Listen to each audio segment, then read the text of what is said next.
الذين إذا أصابتهم مصيبة قالوا إنا لله وإنا إليه راجعون أولئك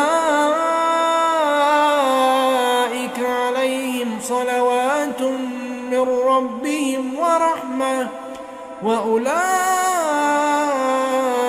هم المهتدون.